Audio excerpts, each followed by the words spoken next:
নেত্রকোনায় প্রায় শেষ পর্যায়ে রূপা আমনের চাষ। এবছর জেলার পাহাড়ি সীমান্তবর্তী এবং উঁচু জমিগুলোতে আমন চাষের ব্যস্ততা বেশি।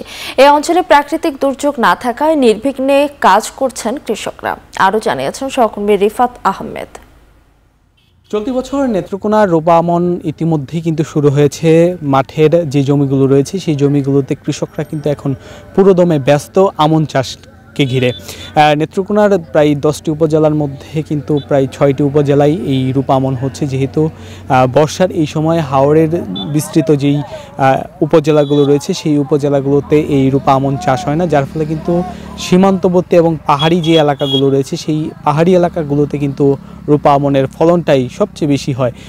চলতি বছর নেত্রকোনায় 1,35,140 হেক্টর জমিতে রূপা আমনের লক্ষ্যমাত্রা ধরা হয়েছে। এইখান থেকে চলতি বছর প্রায় 4,13,000 মেট্রিক টন চাল উৎপাদনের লক্ষ্যমাত্রা কিন্তু রয়েছে। এই হিসাবে প্রায় 1,800 কোটি টাকার কিন্তু ফসল উৎপাদন হবে এই অঞ্চলে।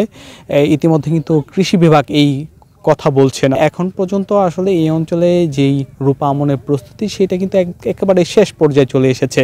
কৃষকরা বলছেন যদি এভাবে প্রকৃতি যদি ঠিক থাকে এবং আগাম কোনো বন্যার যদি কোনো প্রভাব না পড়ে তাহলে কিন্তু এবছর ফসল ভালো হবে।